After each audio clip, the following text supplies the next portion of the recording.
হ্যাঁ, আজকা বেলা প্রায় 5টার সময় আমরা একটা খবর পাই যে বুড়ো নদীতে একটা মৃতদেহ পড়ে আছে, কিন্তু ওই মৃতদেহের ব্যাপারে কেউ কোনো পরিচিত হয় নাই এবং মৃতদেহ কার তাও শনাক্ত করতে পারেনি।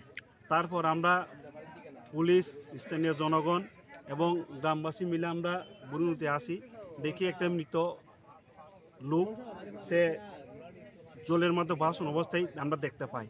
তারপর আমরা সবাই সহায়তায় আমরা মৃত ব্যক্তিকে এই জল থেকে তুলে আমরা যখন পাড়ে আনি, তখন গ্রামের লোকগুলা ওই লোকটিকে চিনতে পারি।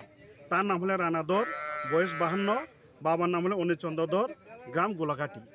তো একটু উল্লেখ করতে হয়, গতকাল আমরা যতটুকু শুনছি এই নদীর পাড়ে একটা মৃত ব্যক্তির কাজ হয়েছে। ওই কাজটার মধ্যে সেও এসেছিল, এরপরে থেকে বাড়িতে আর সে ফিরে যায় নাই। তারপর আজকা নদীতে যখন আমরা একটা দেড় বডি দেখতে পেলাম, যখন আমরা দেড় বডি তুলে নদীর পাড়ে নিয়ে এলাম, তখন ওই লোকটিকে আমরা গ্রামের মানুষের অনুসারে শনাক্ত করতে পারি। তো কালকে যে লোকটা বাড়ি যায় নাই, সেই ব্যক্তি আজকে আমরা মৃত অবস্থায় দেখতে পাই। আপনার কি মনে হয় যে এই মৃত্যুটা কিভাবে হয়েছে বলে মনে হয় প্রাথমিকভাবে?